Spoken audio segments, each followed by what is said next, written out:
नमस्कार दोस्तों, advance classes के चैनल पर आप सभी का स्वागत है। मैं इमरान खान और अपन बात करते हैं राजस्थान की कला व संस्कृति पर। दोस्तों, राजस्थान की कला व संस्कृति जो है वह हर एक एग्जाम के अंदर आती है। चाहे अपन पटवारी की बात करें, चाहे पुलिस की बात करें, चाहे पीटीटी की बात करें, चाहे राजस्थान से संबंधित कोई सा भी एग्जाम हो, हर एग्जाम के अंदर दोस्तों राजस्थान की कला व संस्कृति यानी राजस्थान की कल्चर से संबंधित क्वेश्चन पूछे जाते हैं। तो आज जो दोस्तों अपन बात करेंगे वो राजस्थान की कला व संस्कृति पर बात करेंगे, राजस्थान के कल्चर पर बात करेंगे। तो दोस्तों आज अपन राजस्थान की कल्चर स्टार्ट करते हैं। तो आज सबसे पहले जो टॉपिक स्टार्ट करने की कोशिश कर रहे हैं वो करेंगे दोस्तों अपन अपने राजस्थान के लोक देवताओं के बारे में। तो दोस्तों आज का जो आपका टॉपिक रहेगा वो रहेगा राजस्थान के लोक देवता। दोस्तों राजस्थान के लोक देवताओं के बारे में चर्चा करते हैं। दोस्तों अपन बात करते हैं राजस्थान के लोक देवताओं में। तो राजस्थान के अंदर दोस्तों सबसे पहले बात करते हैं सर ये लोक देवता क्या होते हैं, कि ऐसे महापुरुष समझना दोस्तों कि ऐसे महापुरुष जिन्होंने इस संसार में जन्म लेकर के अच्छे अच्छे कार्य किए हों। अच्छे अच्छे कार्य मतलब जनता की भलाई के कार्य किए हों, लोगों की भलाई के कार्य किए हों, गायों की रक्षा के लिए कार्य किए हों, हिंदू धर्म की रक्षा के लिए कार्य किए हों। ऐसे ऐसे महापुरुषों को क्या कहा जाएगा दोस्तों? लोक देवता कहा जाएगा। तो लोक देवता किसे कहा जाएगा समझना, लोक देवता, लोक देवता समझिए किसे कहोगे? क्या ऐसे महापुरुष। दोस्तों इन्हें मैं महापुरुष क्यों कह रहा हूं? क्योंकि हर लोक देवताओं ने दोस्तों अपनी मां के पेट से जन्म लिया है, महान काम किया, इसलिए इनके सामने मैंने महान लगाया है। तो ऐसे महापुरुष जिन्होंने इस संसार में जन्म लेकर के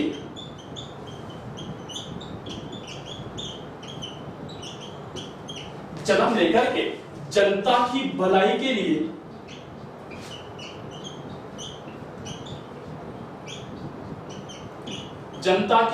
के लिए कोमा गोरक्षा के लिए कोमा हिंदू धर्म की रक्षा के लिए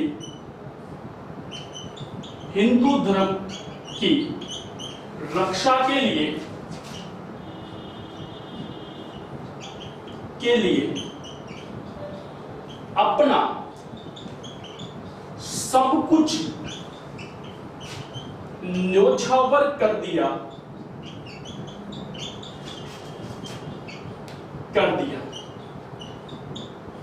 उन्हें दोस्तों उन्हें क्या कहा जाएगा? उन्हें लोक देवता कहा जाएगा। तो लोक देवता किसे कहेंगे? वापस एक बार देखिए कि ऐसे महापुरुष जिन्होंने संसार में जन्म लेकर के जनता की भलाई के कार्य किए हों, गायों की रक्षा के कार्य किए हों, हिंदू धर्म को ऊपर उठाने के लिए कार्य किए हों, अच्छा ये भले वाले कार्य किए हों, ऐसे महापुरुषों को क्या कहा जाएगा? लोक देवता कहा जाएगा। क्लियर दोस्तों? तो दोस्तों ये तो हो गए लोक देवताओं की डेफिनेशन, नहीं पूछेगा एग्जामिनर, नो टेंशन। लेकिन सर फिर क्वेश्चन कहां से आएगा? तो अब अपन स्टार्ट करते हैं राजस्थान के लोक देवता। तो दोस्तों अपन बात करते हैं, सबसे पहले अपन मारवाड़ की बात करते हैं। मारवाड़ समझना सर, ये मारवाड़ क्या है? मारवाड़ का मतलब होता है पश्चिमी राजस्थान। जोधपुर का नाम तो सुना होगा कि जोधपुर के आसपास का जितना भी क्षेत्र है, चाहे मैं जोधपुर की बात करूं, चाहे मैं नागौर की बात करूं, चाहे मैं जैसलमेर की बात करूं, बीकानेर की, बाड़मेर की बात करूं, तो जितना भी आसपास का जो क्षेत्र है उसे क्या कहा जाता है? मारवाड़ कहा जाता है। अब दोस्तों मारवाड़ की बात करते हैं तो मारवाड़ के अंदर ना बहुत सारे लोक देवता हुए, अनलिमिटेड लोक देवता हुए। लेकिन दोस्तों इतने सारे लोक देवताओं के अंदर से जो फेमस हुए उनके अंदर 5 हुए। दोस्तों वो कब 5 लोक देवता हैं? उन्हें कहा जाता है आपके पंचपीर। क्या कहा जाएगा दोस्तों? पंचपीर कहा जाएगा। तो मारवाड़ के पंचपीर क्या होते हैं एक बार वो समझाने की कोशिश करता हूं कि सर ये पीर क्या होते हैं। समझना कि ऐसे महापुरुष, क्योंकि लोक देवता है तो महापुरुष होंगे, कि ऐसे महापुरुष जिन्हें हिंदू और मुसलमान दोनों जातियां समान रूप से मानती हो, उन्हें क्या कहा जाएगा? पीर कहा जाता है। तो ऐसे हमारे राजस्थान के अंदर दोस्तों, राजस्थान की बात करूंगा पर्टिकुलर में, मन नहीं कर रहा मैं मारवाड़ को, आप तो राजस्थान पे ध्यान दीजिए। राजस्थान के अंदर दोस्तों 5 लोक देवता ऐसे हुए कितने? 5 लोक देवता ऐसे हुए जिन्हें हिंदू भी मानता है और मुसलमान भी मानता है। हिंदू और मुसलमान दोनों समान जाति या समान रूप से मानते हैं, इसलिए दोस्तों उन्हें क्या कहा जाता है? पंचपीर कहा जाता है। तो ऐसे हमारे राजस्थान के अंदर, हालांकि वो पांचों मारवाड़ के थे इसलिए मैंने यहाँ पर मारवाड़ लिखा है, तो वो ऐसे राजस्थान के अंदर कितने लोक देवता हुए? 5। वो 5 लोक देवता जो हुए थे दोस्तों, उनको अपन ने क्या कर दिया था? पंचपीर कर दिया था। सर पता चल गया कि मारवाड़ के अंदर कितने लोक देवता फेमस हुए? 5 हो गए, लेकिन सर वो 5 कौन कौन थे? ध्यान दीजिएगा। नंबर 1, पहले नंबर पर अपन बात करें तो पहले नंबर पर आते हैं दोस्तों गोगा जी। पहले नंबर पे कौन आते हैं? गोगा जी आते हैं। नंबर 2, दूसरे नंबर पर बात करें तो दूसरे नंबर पे आते हैं बाबा रामदेव जी। दोस्तों बोर्ड पे ध्यान रखना, यहां से भी कई बार क्वेश्चन पूछा जा चुका है, कई बार, एक बार नहीं कई बार यहां से भी क्वेश्चन आया है। तो पहले लोक देवता गोगा जी, नंबर 2 बाबा रामदेव जी। तीसरे पर अपन बात करें तो तीसरे होते हैं आपके पाबू जी। तीसरे नंबर पर जो लोक देवता अपन ने लिए हैं वो कौन है? पाबू जी है। चौथे नंबर पर बात करें तो चौथे नंबर पर आते हैं दोस्तों आपके हड़बू जी। कौन आएंगे दोस्तों? हड़बू जी आएंगे। चौथे नंबर पे कौन आएंगे? हड़बू जी आएंगे। और पांचवें और लास्ट जो लोक देवता है दोस्तों वो है आपके मांगलिया मेहा जी। मांगलिया मेहा जी। इस तरह दोस्तों ये जो 5 लोक देवता हैं, इन पांचों लोक देवताओं को संयुक्त रूप से क्या कहा जाएगा? पंचपीर कहा जाएगा। दोस्तों क्यों दोस्तों? क्योंकि ये 5 लोक देवता ऐसे हैं जिन्हें दोस्तों हिंदू भी मानता है, जिन्हें दोस्तों मुसलमान भी मानता है। दोनों जो जातियां हैं वो समान रूप से मानती है, इसलिए दोस्तों इन 5 लोक देवताओं को क्या कहा जाएगा? पंचपीर कहा जाएगा। मैंने कहा था सर अभी कि यहां से क्वेश्चन आते हैं। क्या क्वेश्चन आते हैं? देखिए दोस्तों, एक बार क्वेश्चन आया था, निम्न में से कौन से लोक देवता 5 पंचपीरों में शामिल है? ऐसा क्वेश्चन आ चुका है। और एक क्वेश्चन आया था आरपीएससी सेकंड ग्रेड 2011 के अंदर, निम्न में से कौन से लोक देवता मारवाड़ के पंचपीरों में शामिल नहीं है? तो या तो है कहा जाता है या फिर नहीं कहा जाता है। वहां पर ऑप्शन दिया था तेजा जी। तो दोस्तों ध्यान देना, तेजा जी जो है उन्हें मारवाड़ के पंचपीरों में शामिल नहीं किया गया है।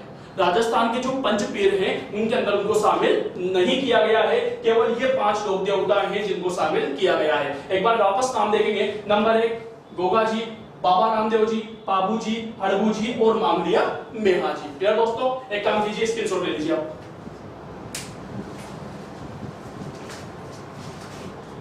तो अब बात करते हैं एक एक लोक देवताओं को स्टार्ट करते हैं। सबसे पहले अपन मारवाड़ के पंचपीर पढ़ रहे थे तो उनके बारे में डिटेल से बात करते हैं, एक एक लोक देवताओं को बताते हैं। तो सबसे पहले जो हमारे सामने आते हैं वो आते हैं दोस्तों नंबर 1 पर गोगा जी। चौहान। कौन से वंश से बिलोंग करते हैं दोस्तों? चौहान वंश से बिलोंग करते थे, इसलिए अपन ने दोस्तों इनके साथ लगाया है चौहान। अब दोस्तों बात करते हैं इनके जन्म के बारे में। दोस्तों हमारे जो गोगा जी हैं, इनका जो जन्म हुआ था वो आपके 1003 ईस्वी को हुआ था दोस्तों। कब हुआ था दोस्तों? 1003 ईस्वी के अंदर हुआ था। तो आपसे एग्जामिनर पूछे कि गोगा जी का जन्म कब हुआ था, तो 1003 ईस्वी के आपको करेक्ट आंसर देना है। ठीक है दोस्तों? सर पता चल गया, लेकिन सर वो तिथि क्या थी? तिथि मींस तो समझते हो ना, डेट ऑफ बर्थ। वो डेट क्या थी जब हमारे गोगा जी का जन्म हुआ था? तो दोस्तों वो डेट थी, आपको याद रखना है, भाद्र कृष्ण नवमी। भाद्र कृष्ण नवमी। भाद्र कृष्ण नवमी का मतलब है कृष्ण जन्माष्टमी। का नाम तो सुना होगा आप लोगों ने। तो कृष्ण जन्माष्टमी के अगले दिन ही, अष्टमी को तो अष्टमी आएगी, उसके अगले दिन नवमी के दिन हमारे गोगा जी का क्या हुआ था? जन्म हुआ था। इसलिए दोस्तों जो भाद्र कृष्ण नवमी है इसे दोस्तों गोगा नवमी कहा जाता है। क्या कहा जाता है? गोगा नवमी कहा जाता है। तो आपसे एग्जामिनर ये पूछे कि गोगा नवमी कब मनाई जाती है, तो भाद्र कृष्ण नवमी को मनाई जाती है। क्यों मनाई जाती है? क्योंकि इस दिन दोस्तों हमारे गोगा जी महाराज का, गोगा जी चौहान जी का क्या हुआ था? जन्म हुआ था। क्लियर दोस्तों? आगे देखिए आप लोग। दोस्तों बात करते हैं स्थान की, कि वो स्थान कहां था, वो जगह कौन सी है जहां पर हमारे गोगा जी का जन्म हुआ था। तो दोस्तों वो एक स्थान आता है आपके ददेरवा। ददेरवा दोस्तों, ये जो ददेरवा स्थान है ये आता है आपके चूरू के अंदर। कहां पर आएगा दोस्तों? चूरू के अंदर। तो गोगा जी महाराज का जो जन्म हुआ था वो कहां पर हुआ था? ददेरवा चूरू के अंदर हुआ था। दोस्तों इनके पिता की बात करूंगी आप लोगों से, तो इनके जो पिता थे उनका नाम था दोस्तों आपके जेवर सिंह चौहान। जेवर सिंह चौहान। इनके जो पिता थे उनका नाम था जेवर सिंह चौहान, जबकि मैं इनकी माता की बात भी करना चाहूंगा। दोस्तों इनकी जो माता थी उनका नाम था बाछल देवी। बाछल देवी, गोगा जी की जो माता जी थी उनका नाम क्या था? बाछल देवी, जबकि पापा का नाम था जेवर सिंह जी चौहान। क्लियर दोस्तों? दोस्तों मैं इनकी पत्नी की बात भी करना चाहूंगा यहाँ पर। दोस्तों इनकी जो पत्नी थी उनका नाम था केमल देवी। क्या नाम था दोस्तों? केमल देवी। ध्यान रखना, तीनों चीज याद रखना, पिता जेवर सिंह, माता बाछल देवी, पत्नी केमल देवी। जन्म कहां पर हुआ था? गदेरवा चूरू के अंदर हुआ था, 1003 ईस्वी के अंदर हुआ था और भाद्र कृष्ण नवमी को हुआ था। क्लियर दोस्तों? आगे दोस्तों इनके गुरु की चर्चा भी कर लेते हैं। दोस्तों इनके जो गुरु थे उनका नाम था दोस्तों आपके गोरखनाथ। इनके जो गुरु थे उनका नाम क्या था दोस्तों? गोरखनाथ जी जो थे वो इनके गुरु हुआ करते थे। फिर दोस्तों आगे देखिए आप लोग। दोस्तों बात करता हूं मैं इनकी जाति की। दोस्तों इनकी जो जाति थी वो थी आपके राजपूत। कौन सी जाति के थे दोस्तों? ये राजपूत जाति के थे। लेकिन इनके मैं वंश की बात करूं, वंश का अर्थ यहाँ पर मैंने लिया है गोत्र से। दोस्तों अपन इनके गोत्र की बात करें तो इनका जो गोत्र था दोस्तों वो था आपके नागवंश। कौन से वंश से बिलोंग करते थे? नागवंशीय क्या थे दोस्तों? ये चौहान हुआ करते थे। नागवंशीय चौहान थे। क्लियर दोस्तों? तो जाति राजपूत, जबकि वंश क्या था? नागवंशीय चौहान। दोस्तों मैं इनके वाहन की बात भी कर लेता हूं आप लोगों से। दोस्तों इनका जो वाहन था वह था आपके नीला घोड़ा। क्या था दोस्तों? नीला घोड़ा। और जो ये नीला घोड़ा था ना दोस्तों, इस घोड़े का नाम दे रखा था, और इस घोड़े का जो नाम था दोस्तों वो था आपके बप्पा। क्या नाम था दोस्तों? बप्पा। तो आपसे एग्जामिनर पूछे कि गोगा जी के घोड़े का क्या नाम था, तो बप्पा नाम था। क्लियर दोस्तों? एक बार यहाँ तक आप दोबारा रिपीट करेंगे, दोबारा यहाँ पर बात करेंगे। दोस्तों अब आपसे पूछता हूं मैं, जन्म कब हुआ था गोगा जी का? 1003 ईस्वी के अंदर। तिथि क्या थी? भाद्र कृष्ण नवमी, जिसे क्या कहोगे? गोगा नवमी कहोगे। कहां पर हुआ था? ददेरवा चूरू के अंदर हुआ था। पिताजी कौन थे? जेवर सिंह। माता कौन थी? बाछल देवी। जबकि पत्नी कौन थी? कि केमल देवी थी। इनके जो गुरु थे दोस्तों वो थे गोरखनाथ जी। देखिए गोरखनाथ जी। दोस्तों इनकी जाति राजपूत थी, जबकि इनका वंश जो था वो नागवंशीय चौहान हुआ करते थे। इनके जो वाहन था वो नीला घोड़ा था, और उस नीले घोड़े का नाम भी दे रखा था दोस्तों। और वो जो नीला घोड़े का नाम दे रखा था, उस घोड़े का नाम क्या था दोस्तों? आपके बप्पा नाम था। क्लियर दोस्तों? ये तो हो गया दोस्तों इनके बारे में, इनके परिवार के बारे में जानकारी। यहाँ पर थोड़ा सा और डिस्कस करना चाहूंगा मैं आप लोगों से। यहाँ पर मैं बात करना चाहूंगा इनके उपनाम की। उपनाम नंबर 1। दोस्तों नंबर 1 पर बात करूं तो इन्हें आपके गोगा बप्पा कहा जाता है। गोगा बप्पा कहा जाता है। क्यों कहा जाता है? कि गोगा जी तो स्वयं थे, जबकि बप्पा कौन था? घोड़ा। जहां पर भी जाते अपने घोड़े बप्पे पर बैठकर जाते थे। ठीक है, घोड़ा घोड़े में कभी कंफ्यूज हो जाते हैं तो वो बप्पा याद रखना आपको। नंबर 2। ठीक है, नंबर 2। दोस्तों नंबर 2 पर बात करें तो इन्हें आपके सांपों का देवता भी कहा जाता है। किसका देवता कहा जाता है? सांपों का देवता कहा जाता है। दोस्तों एक बात ध्यान देना, यहां पर बच्चे कंफ्यूज होते हैं कि सर सांपों के देवता जो है वो तो तेजा जी भी है। बिल्कुल सही है, तेजा जी को भी सांपों का देवता कहा जाता है, और हमारे जो गोगा जी हैं इनको भी सांपों का देवता कहा जाता है। लेकिन जो गोगा जी हैं इन्हें सांपों के साथ साथ दोस्तों नागों का, पर्टिकुलर बात करें अपन तो नागों का देवता कहा जाता है। नागों का देवता कहा जाएगा। क्लियर दोस्तों? नंबर 3, सांपों के देवताओं के नाम से ध्यान देना। सांपों के देवताओं के नाम से 3 देवता प्रसिद्ध हैं। 3 देवता प्रसिद्ध हैं, याद रखना। नंबर 1 गोगा जी, सांपों का या नागों का देवता। नंबर 2 तेजा जी, पर्टिकुलर सांपों के देवता। नंबर 3 वीरकल्ला जी, शेषनाग के देवता। शेषनाग का अवतार या शेषनाग के देवता वीरकल्ला जी को कहा जाता है। तो तीनों सांपों को याद रखना है। क्लियर? अगला दोस्तों नंबर 4 पर बात करता हूं तो नंबर 4 पर दोस्तों इन्हें आपके जाहर पीर भी कहा जाता है। क्या कहा जाता है? जाहर पीर भी कहा जाता है। ये वाला क्वेश्चन भी कई बार पूछा गया है कि राजस्थान में किस लोक देवता को जाहर पीर के नाम से जाना जाता है। तो राजस्थान के ऐसे लोक देवता जिन्हें जाहर पीर के नाम से जाना जाता है उनका नाम क्या है दोस्तों? गोगा जी चौहान है। क्लियर दोस्तों? तो ये थे दोस्तों इनके बारे में, परिवार के बारे में, इनके उपनामों के बारे में थोड़ी सी सामान्य जानकारी। एक काम कीजिए, आप लोग स्क्रीनशॉट ले लीजिए, फिर आगे बात करता हूं।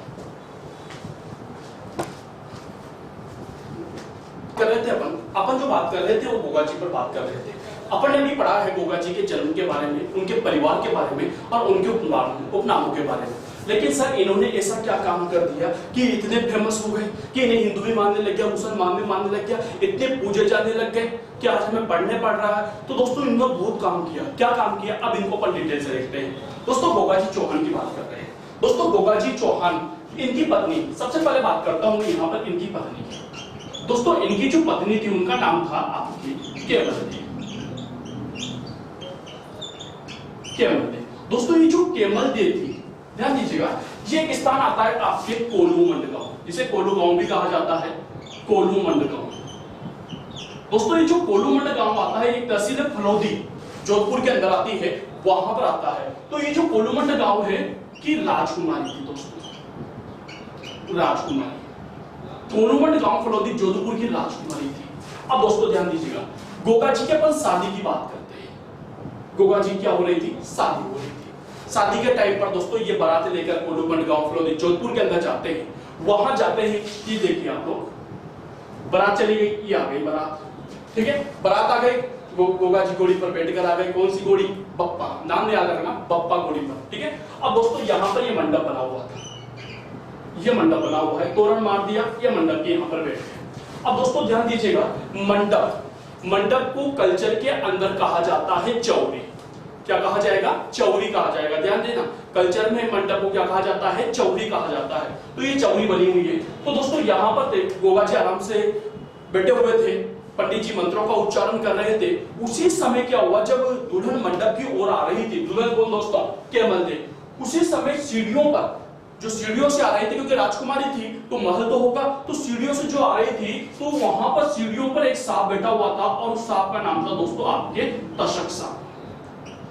क्या नाम था दोस्तों उसका, तशक सांप नाम था। सीढ़ियों पर बैठा हुआ था दोस्तों।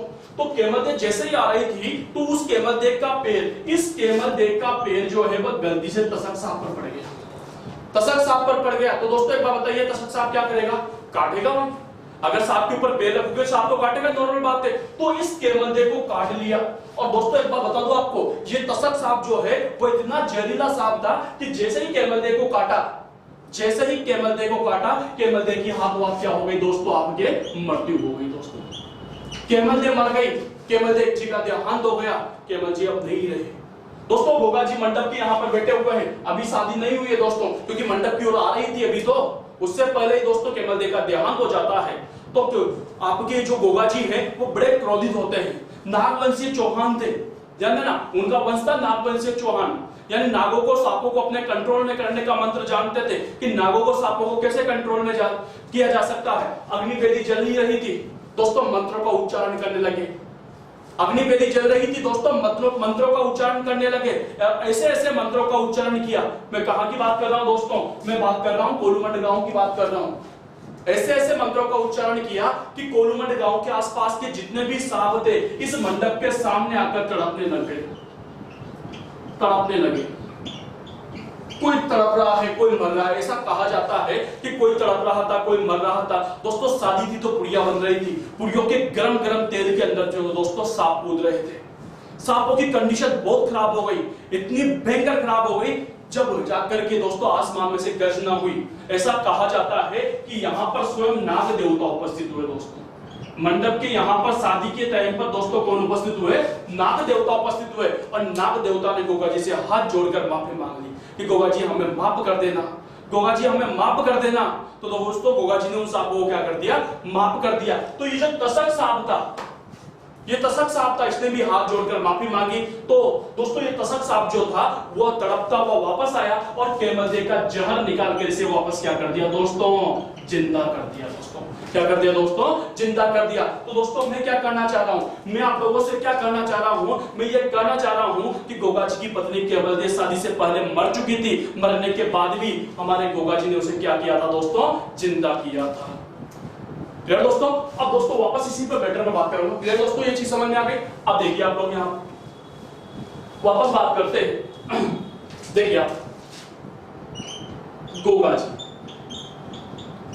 गोगा जी की पत्नी, क्या नाम था दोस्तों, पत्नी का नाम बोलिए, केवलदेव। केवलदेव को तशक सांप ने काटा, तसक सांप ने काटा था जिसके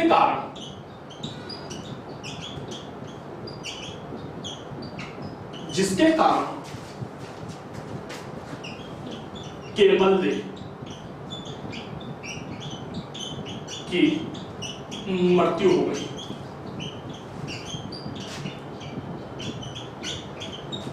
जिसके कारण क्या हुआ, केमल्दे देहांत हो गया, केमल्दे इस दुनिया से चली गई।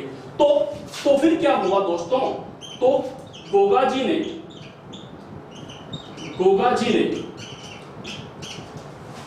केमल्दे का जहर निकालकर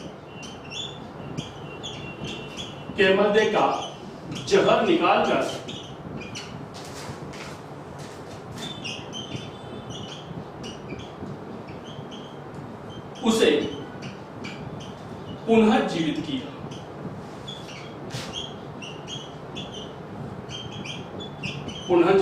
किया। यार दोस्तों, कौन से सांप ने काटा था याद रखना है, तसक सांप से काटा था। अब यहां से क्वेश्चन देखिए दोस्तों, मेरी आदत है दोस्तों, मैं क्वेश्चन बनाते हुए चलता हूं कि क्वेश्चन कैसे पुट अप किए जाते हैं, क्योंकि पढ़ा तो अपन सब जगह से लेते हैं, किताबों में से पढ़ लेते हैं, गाइडों में से पढ़ लेते हैं और बहुत सारी चीजों से, नोट्सों से पढ़ लेते हैं, लेकिन मेन काम ये होना चाहिए कि सर क्वेश्चन कैसे आएगा और उसका आंसर अपन को कैसे देना है। तो मेरी आदत है दोस्तों, मैं क्वेश्चन बनाते हुए चलता हूं और साथ में समझाते चलता हूं कि आपको क्वेश्चन का आंसर ऐसे देना है। आप अगर कंटिन्यू रहोगे तो दोस्तों आपको मेरी जरूरत नहीं पड़ेगी, आप स्वयं भी क्वेश्चन बनाना सीख जाओगे, क्योंकि मैं बच्चों को दोस्तों पढ़ाता कम हूं, क्वेश्चन बनाना ज्यादा सिखाता हूं। क्वेश्चन कैसे आएंगे और उसका आंसर अपन को कैसे देना है, देखिएगा से क्वेश्चन कैसे बनते हैं। गोगा जी, पहला क्वेश्चन कुछ नहीं, मैंने 2.5 लाइन लिखी, उसके अंदर से 5-6 क्वेश्चन देखिए। गोगा जी की पत्नी को किस सांप ने काटा था, नाम बताइए, नाम बताइए। गोगा जी की पत्नी को किस सांप ने काटा था, तो गोगा जी की पत्नी को तसक सांप ने काटा था, पहला क्वेश्चन। दूसरा क्वेश्चन, गोगा जी की पत्नी को, यानी गोगा जी की पत्नी केमल्दे को तसक सांप ने कौन से गांव में काटा था, कौन से गांव में काटा था, तो कोलूमंड गांव फलोदी जोधपुर के अंदर काटा था। क्लियर दोस्तों, कौन सा गांव था, कोलूमंड गांव, ये आता है आपके फलोदी के अंदर, और फलोदी याद रखना सब बच्चों, ये आता है आपके जोधपुर के अंदर। क्लियर दोस्तों, तीसरा क्वेश्चन, 2 क्वेश्चन हो गए। तीसरा क्वेश्चन, गोगा जी ने किसका जहर निकालकर उसे वापस जिंदा किया था, गोगा जी ने किसका जहर निकालकर उसे वापस जिंदा किया था, तो केमल्दे का जहर निकालकर उसे वापस क्या किया था, जिंदा किया था। 3 क्वेश्चन देखिए, लाइन सिर्फ 1.5 लाइन, 2.5 लाइन, क्वेश्चन 3 हो गए। चौथा क्वेश्चन, क्लियर दोस्तों, चौथा क्वेश्चन आप लोगों के लिए, गोगा जी को सांपों का देवता होने का वरदान किसने दिया, तो नाग देवता ने दिया। क्लियर दोस्तों, यहां तक ये 4 क्वेश्चन यहां तक आप लोगों के कंप्लीट। अब आगे चलिए। अब दोस्तों एक बात बताइए, ये गोगा जी जो है वो किसके देवता हुए, सांपों के देवता। किसके देवता हुए दोस्तों, इसलिए गोगा जी को अभी पढ़ा था पढ़ने, इसलिए गोगा जी को क्या कहा जाता है दोस्तों, सांपों का देवता कहा जाता है। इसलिए गोगा जी क्या कहा जाता है, सांपों का देवता कहा जाता है। क्लियर दोस्तों, अब आगे देखिए आप लोग। अब दोस्तों गोगा जी सांपों का देवता हो गए, तो अपन गोगा जी एक बार बताइए, गोगा जी कहां के देवता है, मुख्य रूप से कहां के देवता है, राजस्थान की तो है, लेकिन पर्टिकुलर स्थान की बात करें तो अपन स्टार्टिंग में बात की थी कहां के देवता है दोस्तों, मारवाड़ के। तो मारवाड़ में, अब दोस्तों मारवाड़ में क्या होता है समझना, बहुत इंपॉर्टेंट क्वेश्चन बनता है। मारवाड़ में क्या होता है कि जब पहली बरसात होती है, पहली बरसात कब होती है दोस्तों, आपको सभी को पता होना चाहिए कि पहली बरसात जो है वो जून जुलाई के अंदर होती है, कि जब जून जुलाई के अंदर पहली बरसात होती है तो मारवाड़ के अंदर क्या होगा, वहां पर जून जुलाई के अंदर आपको ये भी पता होगा कि सबसे ज्यादा सांप बिच्छू निकलते हैं, सबसे ज्यादा सांप बिच्छू निकलते हैं। और जून जुलाई के अंदर ही जो किसान परिवार के लोग हैं वो दोस्तों अपने खेतों के अंदर हल चलाते हैं, सोयाबीन या जो भी फसल उगानी हो उसके लिए हल चलाते हैं। और दोस्तों खेतों के अंदर जो है वो आपके जहरीले जानवर बैठे रहते हैं, सांप बैठा हुआ है। अब दोस्तों आपने हल चलाया और आपका पैर जो है वो गलती से सांप के ऊपर पड़ गया, तो दोस्तों एक बार बताइए सांप क्या करेगा, सांप क्या करेगा, काटेगा, नॉर्मल बात है सर। तो दोस्तों उसी प्रकार मारवाड़ के अंदर भी जब पहली बरसात होती है तो हल चलाया जाता है, तो उन सांपों से रक्षा करने के लिए कि सांप काटे नहीं, तो क्या किया जाता है कि हल व हाली को, हल, जो हल होता है, और हाली मतलब हल चलाने वाला। तो हल व हाली को गोगा जी के नाम की 9 गांठों की राखी बांधी जाती है। कितने गांठों की दोस्तों, याद रखना, कितने गांठों की? 9 गांठों की राखी बांधी जाती है। और जो 9 गांठों की राखी बांधी जाती है ना दोस्तों, उस राखी को गोगा राखड़ी कहा जाता है। क्या कहा जाएगा उसे? गोगा राखड़ी कहा जाता है। तो ध्यान दीजिएगा, मारवाड़ में प्रथम वर्षा के बाद, तो देखना कि कितने क्वेश्चन बना दूंगा मैं आप लोगों के लिए। प्रथम वर्षा के बाद हल व हाली को, हल व हाली, हाली मतलब समझते हो ना, हल चलाने वाला, हल व हाली को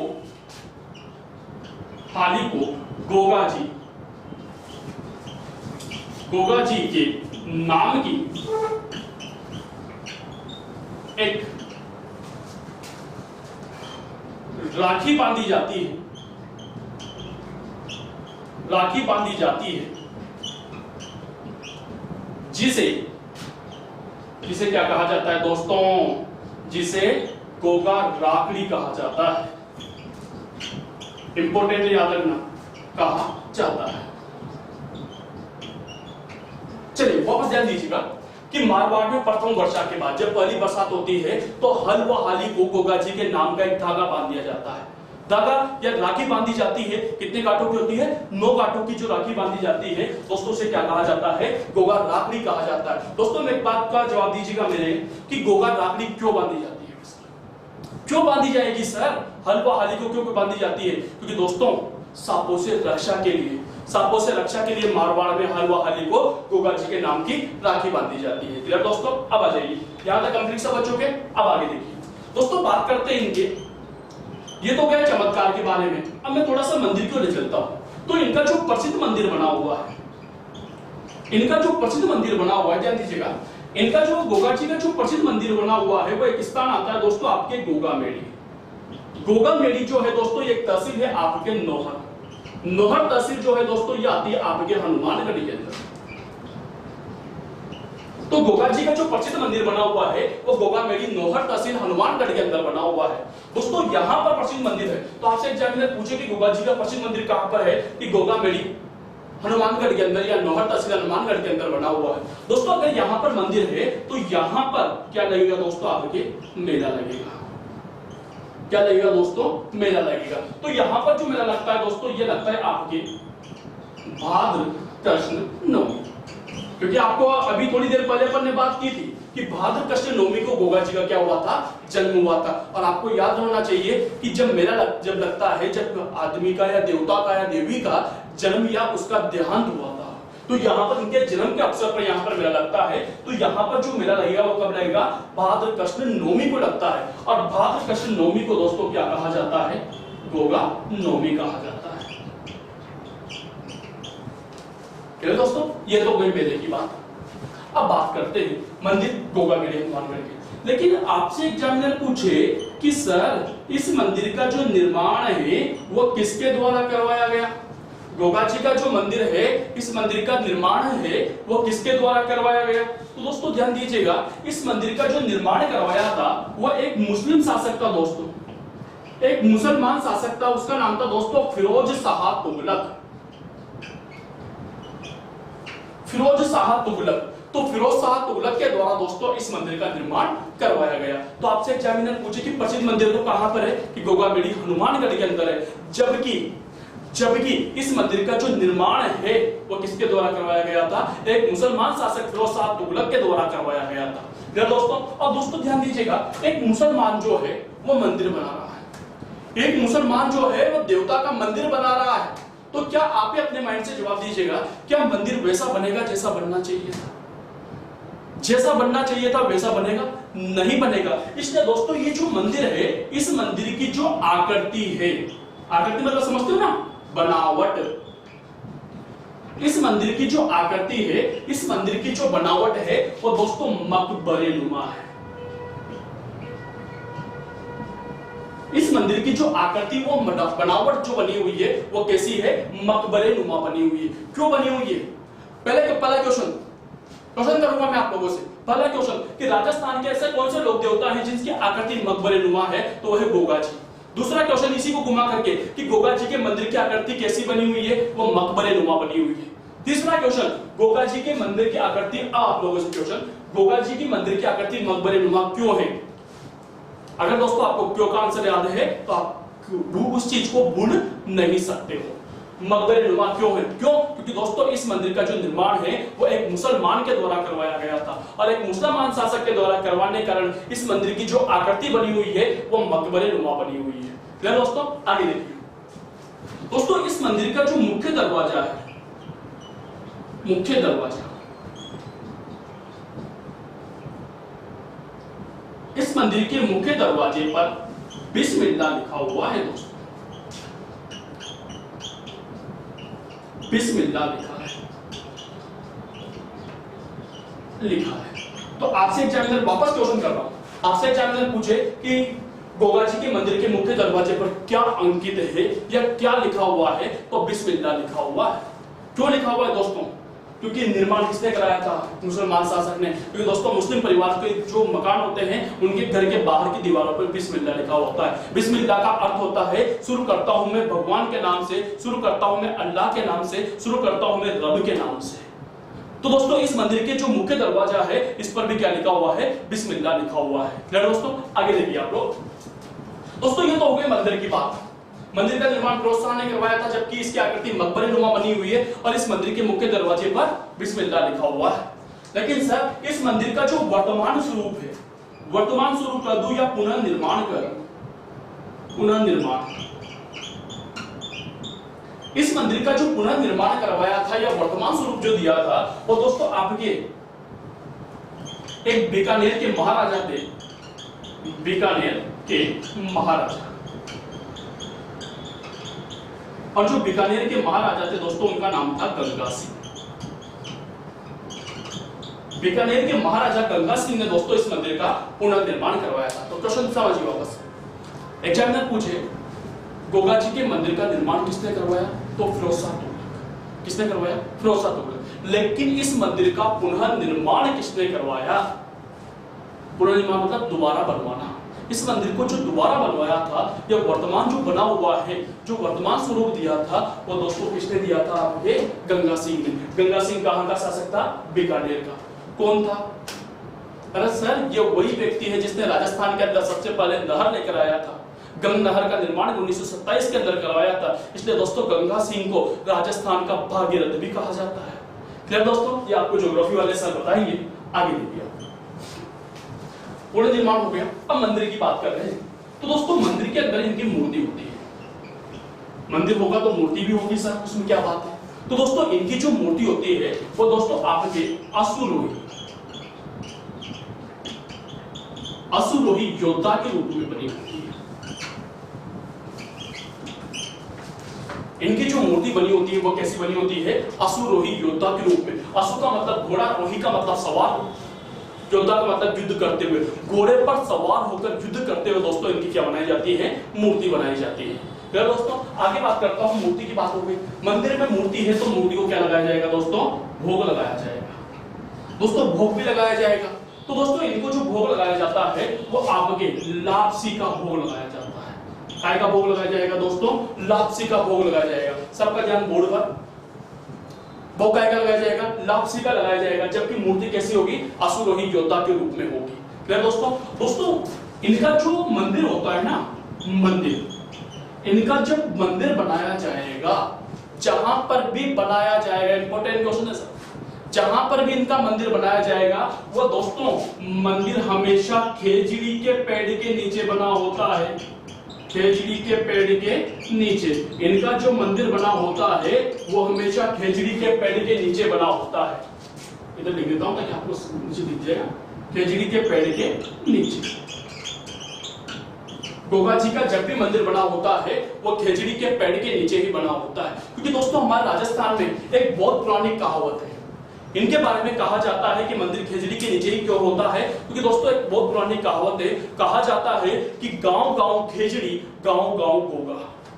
गांव गांव खेजड़ी, गांव गांव गोगा, मतलब दोस्तों जिस गांव में खेजड़ी का पेड़ होगा उस गांव में किसका निवास माना जाएगा? गोगा जी का निवास माना जाएगा। इसलिए दोस्तों इनका जब भी मंदिर बनाया जाता है तो कौन से पेड़ के नीचे बनाया जाता है? खेजड़ी के पेड़ के नीचे बनाया जाता है। खेजड़ी को दोस्तों हमारा राजस्थान का राज्य वृक्ष भी कहा जाता है। और खेजड़ी का मेला जो है वो जोधपुर के अंदर, खेजड़ी गांव जोधपुर के अंदर भाद्र शुक्ल दशमी को यानी दशमी के दिन लगता है, जबकि खेजड़ी की जो पूजा की जाती है वो दोस्तों दशहरे पर की जाती है। क्लियर दोस्तों, यहां तक आ गए समझ में? चलो दोस्तों एक बार क्वेश्चन देख लेते हैं, क्वेश्चन कैसे बन रहे हैं, किस तरह से बनेंगे। पहला क्वेश्चन, गोगा जी की पत्नी केमलदे को कौन से सांप ने काटा था? आपका आंसर चाहिए। गोगा जी की पत्नी को कौन से सांप ने काटा था? तक्षक सांप ने काटा था। कौन से गांव में काटा था? कोलमंड गांव में काटा था। क्लियर दोस्तों, गोगा जी को सांपों का देवता होने का वरदान किसने दिया था? नाग देवता ने दिया था। क्लियर। अगला क्वेश्चन, गोगा जी ने किसका जहर निकाल कर उसे वापस जिंदा किया था? तो केमलदे का जहर निकाल कर उसे वापस जिंदा किया था।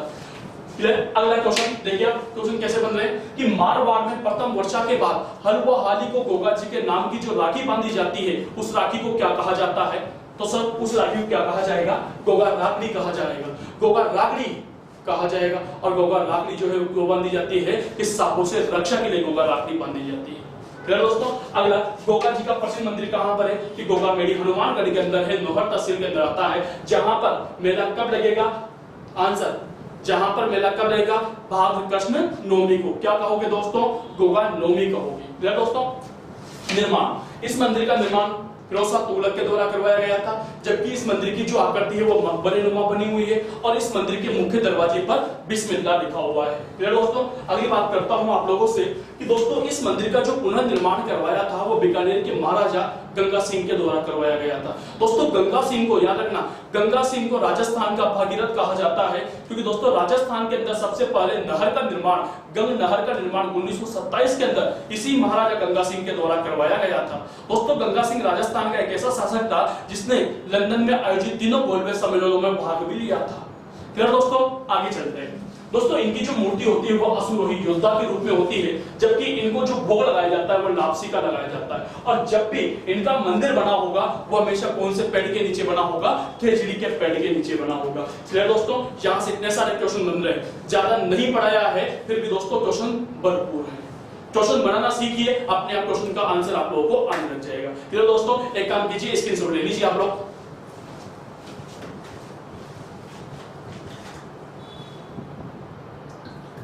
अब दोस्तों अपन बात कर रहे थे मंदिर को, पता कर लिया कि मंदिर कहां पर है, कैसा बना हुआ है, किस तरह का बना हुआ है, अपन ने देख लिया। अब दोस्तों अपन बात करते हैं इनके युद्धों की बात करते हैं। तो दोस्तों हमारे जो गोगा जी है ना, इन्होंने एक मुस्लिम आक्रमणकारी था, सबको नाम याद रखना, सभी बच्चों को नाम याद रखना है, बहुत इंपॉर्टेंट है दोस्तों। एक मुस्लिम आक्रमणकारी था, उसका नाम था महमूद गजनवी। महमूद गजनवी। इस महमूद गजनवी के साथ दोस्तों इन्होंने क्या किया था? युद्ध किया था। दोस्तों के साथ युद्ध किया। बहुत इंपॉर्टेंट क्वेश्चन बन जाता है कि गोगा जी ने किस मुस्लिम का आक्रमणकारी से युद्ध किया था? तो महमूद गजनवी के साथ इन्होंने क्या किया था? युद्ध किया था। क्लियर दोस्तों। अब थोड़ा सा आगे ले चलने की कोशिश करता हूं आप लोगों को। अब दोस्तों इस युद्ध जो हुआ था ना, ये युद्ध जो है वो आपके गो रक्षा के लिए हुआ था, गायों की रक्षा के लिए हुआ था। इनकी गायों को अपहरण करके ले जा रहा था, क्योंकि अपहरण करता था, आक्रमणकारी था, आक्रांता था। तो दोस्तों गायों को ले जा रहा था, तो उनको छुड़ाने के लिए इन्होंने युद्ध किया था। लेकिन दोस्तों इस युद्ध के अंदर दो व्यक्ति थे, उन दोनों के नाम भी आपको याद रखने हो जाए तो एक का नाम है अर्जुन और दूसरे का नाम है दोस्तों सर्जुन। अर्जुन व सर्जुन। दोस्तों ये दोनों व्यक्ति जो है अर्जुन व सर्जुन, इन दोनों व्यक्तियों ने इस युद्ध के अंदर गोगा जी का साथ नहीं दिया। दोस्तों गोगा जी का साथ नहीं दिया, बल्कि दोस्तों गोगा जी की जगह किसका साथ दिया? दोस्तों महमूद गजनवी का। तो अर्जुन व सर्जुन ने इस युद्ध में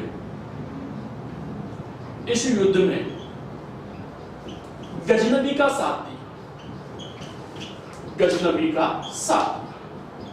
अब आप मेरे से पूछोगे कि सर समझ में आ गया कि अर्जुन व सर्जुन ने गजनवी का साथ दे दिया, लेकिन सर ये तो बता दीजिए कि ये अर्जुन व सर्जुन है कौन? नाम ही पहली बार सुन रहे हम तो दोस्तों ये जो अर्जुन व सर्जुन है, ध्यान दीजिएगा, ये जो अर्जुन व सर्जुन है ये गोगा जी के मोसेरे भाई है। कौन है दोस्तों? मोसे रे भाई। ये मतलब दोस्तों मैं क्या कहना चाह रहा हूं, मैं ये कहना चाह रहा हूं कि इस युद्ध के अंदर गोगा जी का साथ जो है वो उनके परिवार वालों ने भी नहीं दिया। अरे भाई ये मोसे के लड़के उन्होंने भी साथ नहीं दिया, बल्कि इन दोनों मोसे रे भाइयों ने किसका साथ दिया दोस्तों? महमूद गजनवी का साथ दिया। दोस्तों किससे युद्ध किया था? महमूद गजनवी से युद्ध किया था। 11 बार हुआ था दोस्तों। एक बात बताओ आपको कि गोगा जी और महमूद गजनवी के बीच में 11 बार युद्ध हुआ था दोस्तों। कोई बात नहीं, अब उनको तो इस युद्ध से मतलब है। अब दोस्तों ये युद्ध हुआ, ये युद्ध जो हुआ था ऐसा कहा जाता है किदवंती है। पहले बोल देता हूं मैं किदवंती है, लोगों के अलग अलग मान्यता है, ठीक है। तो अपने एक मान्यता पे बात करते हैं दोस्तों। एक स्थान है आपके पास, वो स्थान आता है ददेरवा। ऐसा कहा जाता है कि ददेरवा जो है ये चूरू के अंदर आता है। ददेरवा चूरू के अंदर दोस्तों ये युद्ध हुआ था। इतना भयंकर युद्ध था, एक तरफ गोगा जी की सेना, एक तरफ महमूद गजनवी और अर्जुन सर्जुन की सेना आपस में युद्ध कर रही थी। बहुत भयंकर युद्ध चल रहा था और इस युद्ध के अंदर हमारे गोगा जी की सेना जीत रही थी। जीती नहीं थी दोस्तों, जीतने वाली थी दोस्तों, लेकिन इतने में क्या हुआ? ऐसा कहा जाता है, अलग अलग मान्यता है कि ऐसा कहा जाता है, इतने में महमूद गजनवी जो है वह धोखे से आया, पीछे से आया और पीछे से आकर इस ददेरवा चूरू नामक स्थान पर गोगा जी के सिर को काट दिया दोस्तों। गोगा जी के सिर को काट दिया। तो एक बात बताइए आप लोग, मेरे को आंसर दीजिएगा कि अगर ददेरवा चूरू में गोगा जी का सिर गिरा है तो गोगा जी का सिर कहां पर गिरेगा? कहां पर गिरेगा दोस्तों? ददेरवा चूरू के अंदर गिरेगा। तो दोस्तों ऐसा कहा जाता है कि ददेरवा चूरू के अंदर गोगा जी का सिर गिरा था, इसलिए दोस्तों इसे आपके शीर्ष मेड़ी कहा जाता है। क्या कहा जाता है दोस्तों? शीर्ष मेड़ी कहा जाता है। शीर्ष का मतलब सिर। तो आपसे एग्जामिनर पूछे कि राजस्थान के अंदर, बहुत अच्छा क्वेश्चन समझिए, कि राजस्थान के अंदर शीर्ष मेड़ी कहां पर बनी हुई है? तो दोस्तों हमारे राजस्थान के अंदर शीर्ष मेड़ी कहां पर बनी है? ददेरवा चूरू के अंदर बनी हुई है। या दोस्तों अब गोगा जी का सिर कट गया, गोगा जी का सिर कट गया। अब दोस्तों गोगा जी के पास क्या बचा? क्या बचा? धड़ बचा। गोगा जी के पास धड़ बचा। तो दोस्तों गोगा जी, ऐसा कहा जाता है कि गोगा जी का जो धड़ है वो एक स्थान आता है आपके पास गोगा मेड़ी। गोगा मेड़ी दोस्तों, ये जो गोगा मेड़ी है ये आता है आपके हनुमानगढ़ के अंदर। कहां पर आएगा दोस्तों? हनुमानगढ़ के अंदर आता है। तो गोगा मेड़ी हनुमानगढ़ के अंदर दोस्तों गोगा जी का क्या गिरा था? धड़ गिरा था। यहां पर धड़ गिरा, इसलिए दोस्तों इसे कहा जाता है आपके धड़ मेड़ी। क्या कहा जाता है दोस्तों? धड़ मेड़ी। और कई किताबों में दोस्तों दुर मेड़ी भी है। तो इसे क्या कहा जाएगा? धड़ मेड़ी या दुर मेड़ी कहा जाता है। क्यों कहा जाता है धड़ मेड़ी? क्योंकि दोस्तों यहां पर गोगा जी का क्या गिरा था? धड़ गिरा था। गोगा जी, वापस ध्यान दीजिएगा, गोगा जी का सिर कहां पर गिरा? ददेरवा चूरू के अंदर। क्या कहा? शीर्ष मेड़ी। जबकि धड़ कहां पर गिरा? धड़ मेड़ी या गोगा मेड़ी हनुमानगढ़ के अंदर। दोस्तों अब इस युद्ध के अंदर महमूद गजनवी मौजूद था। महमूद गजनवी था, उसने तो सिर काटा था। तो महमूद गजनवी ने, देखो दोस्तों, एक आदमी का सिर कट चुका है फिर भी डिस्ट्रिक्ट पार कर गया। ददेरवा से गोगा मेड़ी यानी चूरू से हनुमानगढ़ आ गए भाई, सिर कटने के बाद भी। तो महमूद गजनवी ने कहा कि यार ऐसा आदमी तो मैंने लाइफ में देखा ही नहीं, इस आदमी का सिर कट चुका है फिर भी लड़ रहा है। तो दोस्तों इस चमत्कार को देखकर इस महमूद गजनवी ने गोगा जी को जहार पीर कहा दोस्तों। क्या कहा दोस्तों? जहार पीर कहा। क्या कहा दोस्तों? जहार पीर। तो आपसे एग्जामिनर पूछे, ध्यान दीजिएगा, आपसे एग्जामिनर पूछे कि गोगा जी को जहार पीर, अभी पढ़ा था गोगा जी को जहार पीर कहा जाता है, लेकिन अब क्वेश्चन थोड़ा अलग, थोड़ा घुमा करके कि गोगा जी को जहार पीर की संज्ञा किसने दी थी? तो किसने दी थी दोस्तों? आपके महमूद गजनवी के द्वारा दी गई थी। फिर दोस्तों अब वापस यहां से प्रश्न देखिए, ददेरवा चूरू शीर्ष मेड़ी कहा जाता है क्योंकि यहाँ पर सिर गिरा था। गोगा मेड़ी हनुमानगढ़ को धड़ मेड़ी कहा जाता है क्योंकि यहाँ पर धड़ गिरा था। और दोस्तों गोगा जी को जहार पीर किसने कहा था? महमूद गजनवी ने कहा था। फिर दोस्तों एक बार बता दीजिए मेरे को, कितने मंदिर हो गए? 2 मंदिर, ददेरवा चूरू के अंदर और गोगा मेड़ी हनुमानगढ़ के अंदर। लेकिन आप लोगों को जानकारी के लिए बता दूं कि गोगा जी के हमारे राजस्थान के अंदर जो है वो 3 प्रसिद्ध मंदिर है दोस्तों। कितने प्रसिद्ध मंदिर हैं? 3 प्रसिद्ध मंदिर है। तो 2 तो पता चल गया, गोगा मेड़ी हनुमानगढ़ के अंदर, ददेरवा चूरू के अंदर। सर तीसरे की बात करते हैं। तो तीसरा प्रसिद्ध मंदिर, तीसरा प्रसिद्ध मंदिर, तीसरा जो प्रसिद्ध मंदिर है वो बना हुआ है दोस्तों आपके साचोर के अंदर। एक स्थान आता है साचोर। दोस्तों ये जो साचोर है ना, ये आता है आपके जालोर के अंदर। कहां पर आता है दोस्तों? जालोर के अंदर आता है। क्लियर दोस्तों? तो प्रसिद्ध जो तीसरा मंदिर है वो कहां पर है? साचोर जालोर के अंदर है। दोस्तों ये जो साचोर जालोर के अंदर तीसरा जो प्रसिद्ध मंदिर है, इस प्रसिद्ध मंदिर को दोस्तों आपके गोगा जी की, एक सेकंड, इस प्रसिद्ध मंदिर को दोस्तों आपके गोगा जी की ओलड़ी कहा जाता है। क्या कहा जाता है? गोगा जी की ओलड़ी कहा जाता है। तो आपसे क्या मैंने पूछी कि गोगा जी की ओलड़ी कहां पर बनी हुई है? कहां पर बनी हुई है दोस्तों? सांचौर जालोर के अंदर बनी हुई है। क्लियर दोस्तों? सांचौर जालोर के अंदर गोगा जी की ओलड़ी बनी हुई है। और दोस्तों ये जो ओलड़ी है ना, इस ओलड़ी का मतलब होता है झोपड़ी। क्या होता है दोस्तों? झोपड़ी होता है। तो गोगा जी की झोपड़ी या गोगा जी की ओलड़ी कहां पर बनी है? सांचौर जालोर के अंदर बनी हुई है। क्लियर दोस्तों? अब एक बात बताइए, याद है सब बच्चों के लिए? मैं इसलिए पूछूंगा, चिंता मत करो। हाँ, अब एक बात बताइए मेरे को, प्रसिद्ध मंदिर कितने हो गए? प्रसिद्ध मंदिर कितने हो गए दोस्तों? 3 प्रसिद्ध। आप बोलिए पहला, दूसरा और तीसरा। पहला ददेरवा। ददेरवा आता है दोस्तों आपके चूरू के अंदर। ददेरवा चूरू वाला जो मंदिर है दोस्तों, इसे क्या कहा जाता है? शीर्ष मेढ़ी। क्या कहा जाएगा? शीर्ष मेढ़ी कहा जाएगा। दूसरा जो प्रसिद्ध मंदिर बना हुआ है, ये बना हुआ है दोस्तों आपके कहां पर दोस्तों? गोगा मेढ़ी। सबसे ज्यादा प्रसिद्ध तो यही है। गोगा मेढ़ी कहां पर आता है? हनुमानगढ़ के अंदर आता है। हनुमानगढ़ दोस्तों, इसे क्या कहा जाता है? इसे कहा जाता है धड़ मेढ़ी या फिर धुल मेढ़ी कहा जाता है। धड़ मेढ़ी या फिर धुल मेढ़ी कहा जाता है। तीसरा इनका जो प्रसिद्ध मंदिर बना हुआ है दोस्तों, वो कहां पर बना हुआ है? सांचौर के अंदर बना हुआ है। सांचौर कहां पर आता है दोस्तों? जालोर के अंदर आता है। सांचौर जालोर के अंदर जो मंदिर है दोस्तों, इस मंदिर को क्या कहा जाता है? गोगा जी की ओलड़ी। क्या कहा जाएगा? गोगा जी की ओलड़ी। तो तीनों मंदिरों को याद रखना है और तीनों मंदिरों के उपनामों को याद रखना है। ददेरवा चूरू वाले को शीर्ष मेढ़ी कहा जाता है। गोगा मेढ़ी हनुमानगढ़ वाले को धड़ मेढ़ी या धुल मेढ़ी कहा जाता है। सांचौर जालोर वालों को गोगा जी की ओलड़ी कहा जाता है। ये दोस्तों तीनों मंदिर समझ में आ गए सब बच्चों को? कोई डाउट? चलो दोस्तों लास्ट बात कर लेता हूं मैं, इनके पुजारी की बात कर लेता हूं।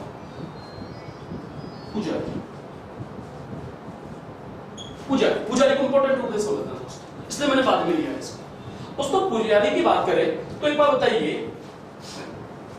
बताइए मेरे को, एक साल के अंदर कितने महीने होते हैं? 12। मैं हिंदी वर्ष की या हिंदी वर्ष की बात कर रहा हूं, सक्षम की बात कर रहा हूं। एक साल में कितने महीने होते हैं? 12 महीने होते हैं। दोस्तों इन 12 महीनों में से 11 माह तक, याद लीजिएगा 11 माह, 12 महीनों में से 11 माह तक इनका जो पुजारी होता है ना, वह आपके मुस्लिम जाति का होता है। मुस्लिम जाति 11 महीने तक दोस्तों इनका जो पुजारी होगा वो कौन सी जाति का होगा? मुस्लिम जाति का होगा। ठीक है। जबकि अब कितने महीने बचे? 1 माह। 1 माह के अंदर वो भी दोस्तों आपका भाद्र माह। भाद्र माह दोस्तों, भाद्र माह के अंदर इनका जो पुजारी होता है वो आपके हिंदू जाति का होता है। कौन सी जाति का होगा दोस्तों? हिंदू जाति का होगा। ध्यान दीजिएगा 11 महीने तक तो मुसलमान इनका पुजारी होता है, क्योंकि अपन स्टार्टिंग में कहा था कि पंचपीर उसे कहोगे जिन्हें हिंदू और मुसलमान दोनों मानते हो, तो 11 महीनों तक तो इनका जो पुजारी होता है वो मुसलमान होता है। जबकि 1 महीना, कौन सा महीना? भाद्र महीना, जिसके अंदर इनका मेला भी लगता है, उस महीने के अंदर इनका जो पुजारी होता है वो हिंदू जाति का होता है। दोस्तों ये जो मुस्लिम जाति का जो पुजारी होता है, इस पुजारी को चायल कहा जाता है। चायल कहते हैं। जो 11 महीने तक इनका मुसलमान पुजारी होता है ना दोस्तों, इस मुसलमान पुजारी को क्या कहा जाता है? चायल कहा जाता है। जबकि 1 महीने यानी भाद्र के महीने के अंदर दोस्तों इनका जो पुजारी होगा वो कौन सी जाति का होगा? हिंदू जाति का होगा, जो कि आपके चौहान वंश से होता है।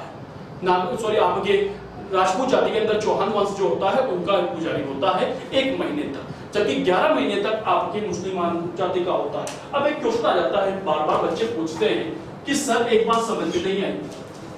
मैंने पूछा क्या नहीं है कि सर मुसलमान इनका पुजारी देवता हिंदू है, तो मुसलमान पुजारी क्यों होता है? वो समझिए आप, क्यों होता है?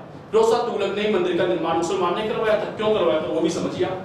दोस्तों अब समझाने की चीज है, अब दिखाने की नहीं है। दोस्तों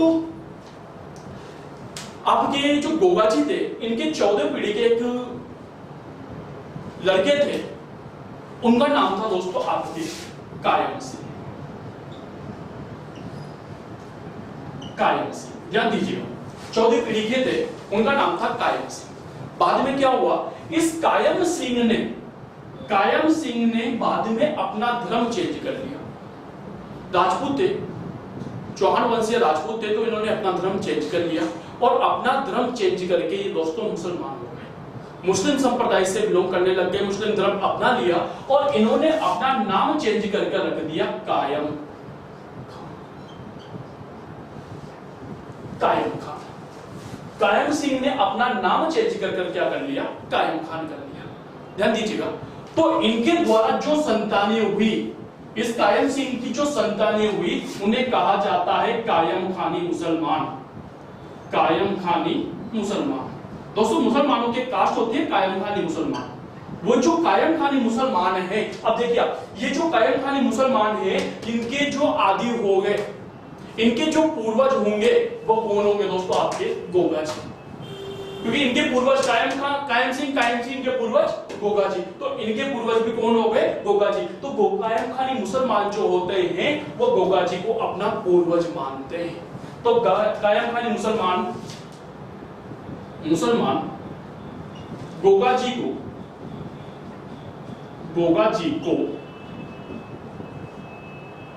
को अपना क्या मानेंगे दोस्तों, पूर्वज मानते हैं। दोस्तों इसलिए दोस्तों ये जो 11 महीने तक इसका मुसलमान पुजारी होता है ना, वो कायम खानी मुसलमान ही होता है। यार दोस्तों आगे समझ में। तो दोस्तों ये थे हमारे पहले लोक देवता जिसके बारे में अपन बात कर रहे थे। बहुत सारे लोक देवता हैं, सबको डिटेल के साथ पढ़े हैं। आशा करता हूं आप लोग को जानकारी अच्छी लगी होगी। अगर दोस्तों जानकारी अच्छी लगी है तो आपके दोस्तों को भी शेयर कीजिए, आप लोग के दोस्तों को भी बताइए कि एडवांस क्लासेज ने भी दोस्तों ऑनलाइन क्लासेस स्टार्ट कर दी है, और दोस्तों उनसे भी अपनी बातों को शेयर कीजिए ताकि वो भी इस क्लास का या हमारी जो कोचिंग है इसका फायदा ले सके। थैंक यू, शुक्रिया, धन्यवाद दोस्तों।